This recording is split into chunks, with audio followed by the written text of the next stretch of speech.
Welcome to Real Talk with Real Taxpayers, where we stay awake in a world that wants you asleep. Have you ever felt torn between what your soul came here to do and what your body just wants to feel safe doing? That tug of war between the eternal and the temporary is what I want to talk about today.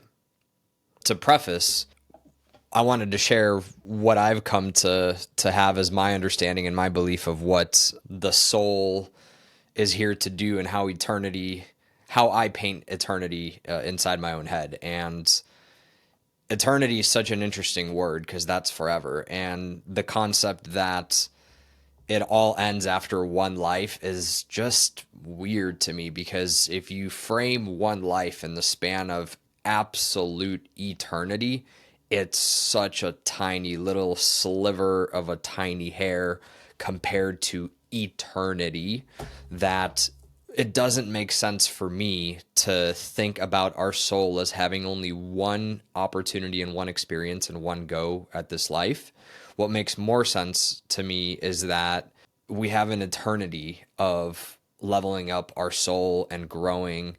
And I'll kind of talk where this belief comes from. If you think about all the complex things we have in this life, how intricate and complex every little detail is, and how vast the vast realm of knowledge available to us to explore in this world, from sports to music to art to business to language to history to all of these kinds of incredible topics. There are so many of them, and we can spend a millennia going into depth on each one.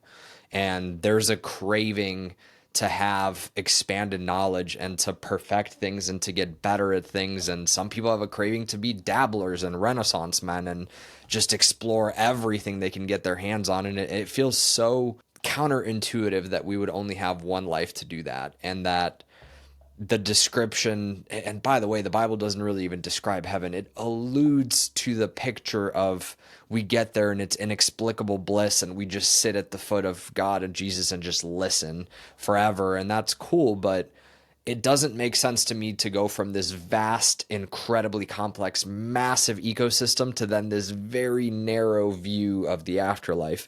In fact, I think it's completely the opposite. I think we have the tiny little narrow view, and the afterlife is this incredibly vast, goodness knows how many dimensional experience that we can explore everything we can possibly wanted to.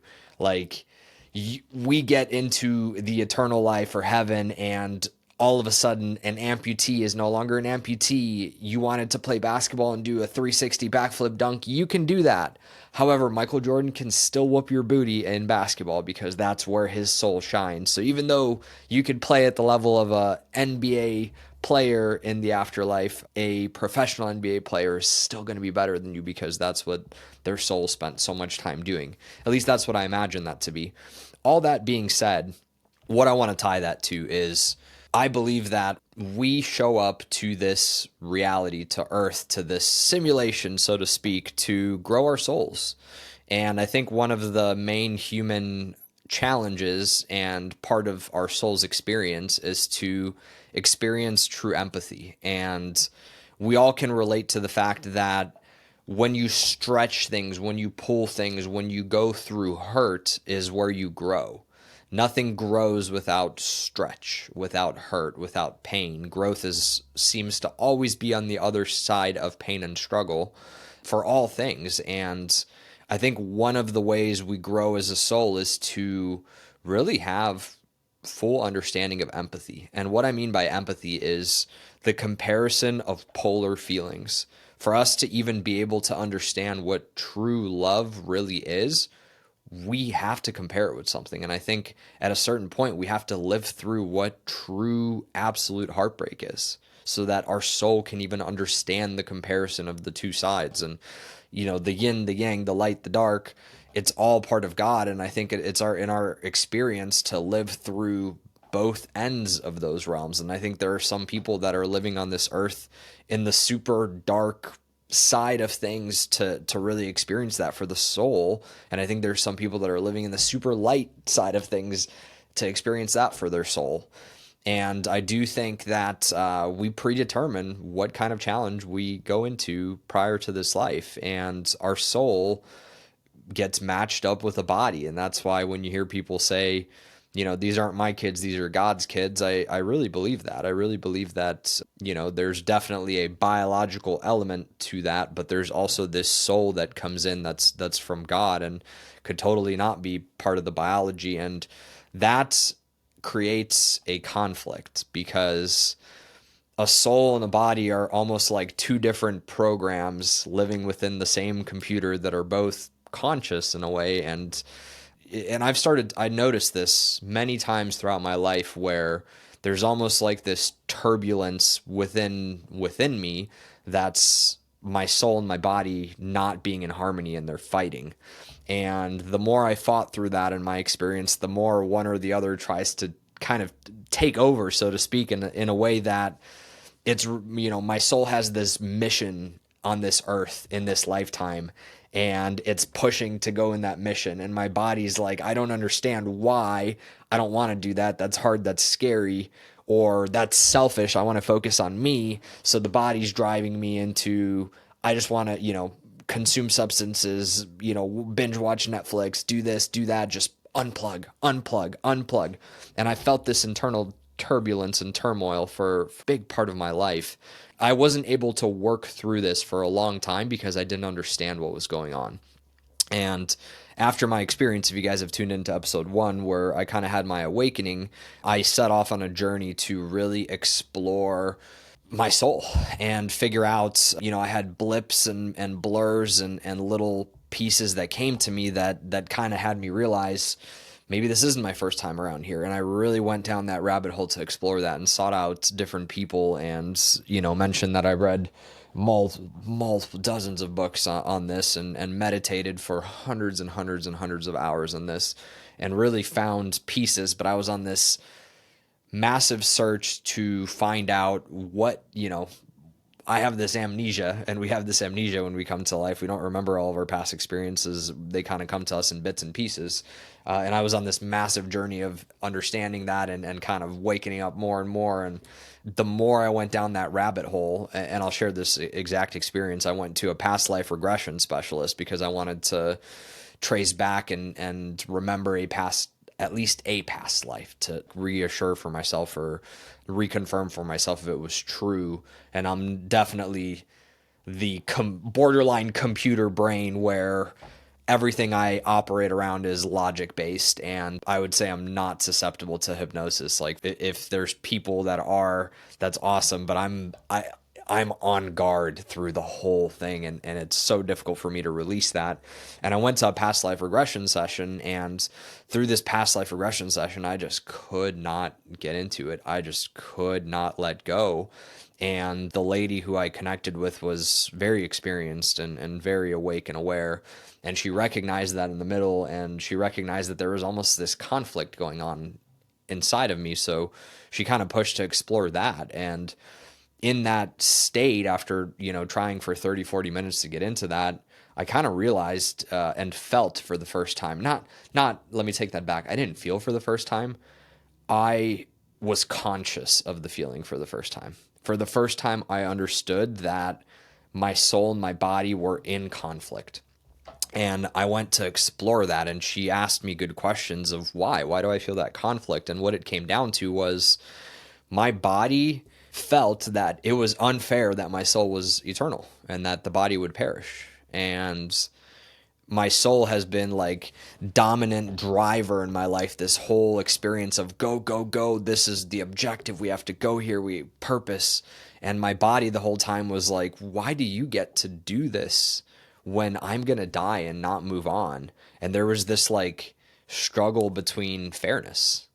And I really felt that my body felt that it was very unfair that my soul was eternal and the body wasn't. So we really explored that conflict. And for the first time, it was almost like soul and body in this boardroom meeting together of just really trying to listen to each other and understand each other's perspective. And it wasn't like an easy aha moment. It took I mean, it took almost an hour of going back and forth through this like logical argument, emotional argument between the two, and the common ground, so to speak, that we, which is so weird for me to say we, because I definitely don't feel like there's two personalities or anything like that. But in that moment, that common ground that the soul and the body found was, yes, the body is perishable, and the body is going to die. That's just the nature of humanity. At one point or another, if one thing we know for certain is everything comes to an end at one point, everybody.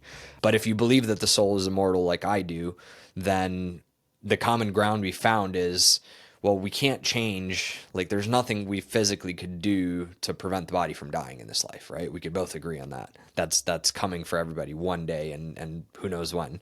But if we don't work in harmony, then that's not going to get us anywhere either. And the beautiful part is, if we can find some common ground and work in harmony together onto the achievement of something we want to do in this life, then the soul is always going to, and even if we don't, the soul is going to carry the imprint. But especially if we do, the soul is going to carry the imprint of the body forever.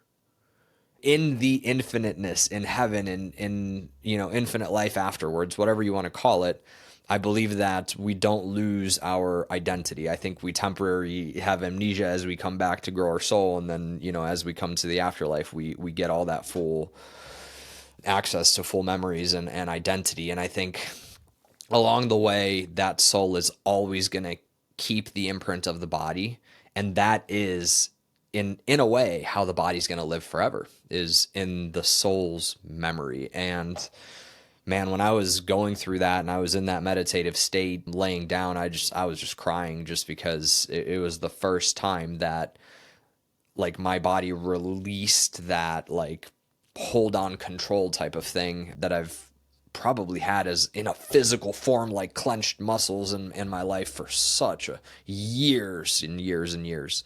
And when that released, there was so much on a chemical level, less anxiety, less stress, and less disharmony.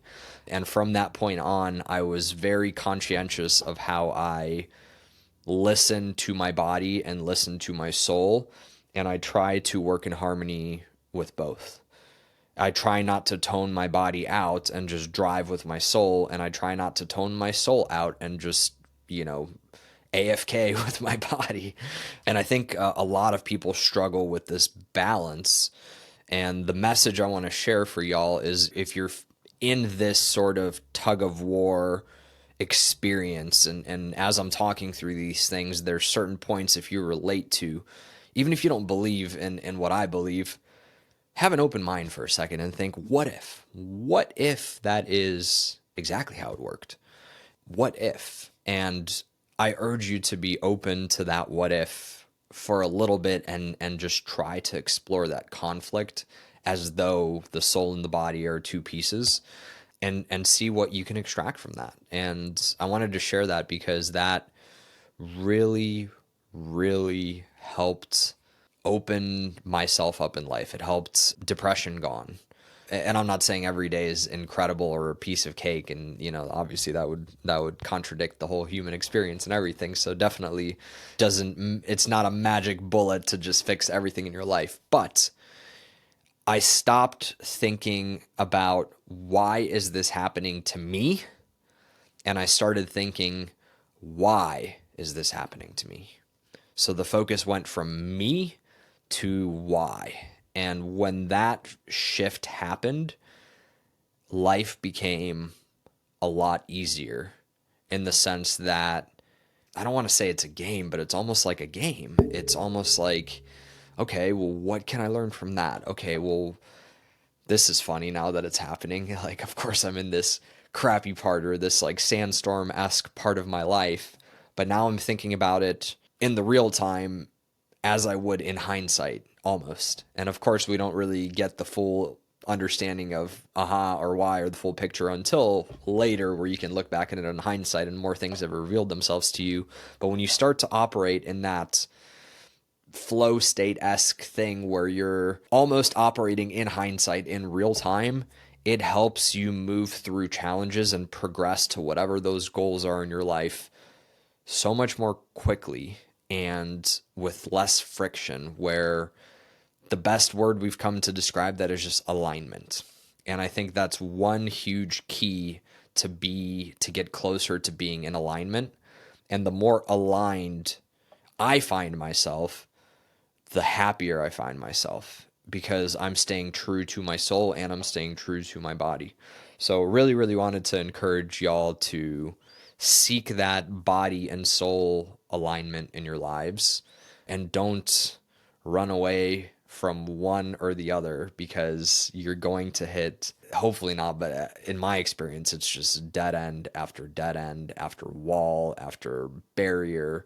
And that's the lesson, at least for me. And the sooner I was able to operate in alignment, the happier I got, the more clarity I got.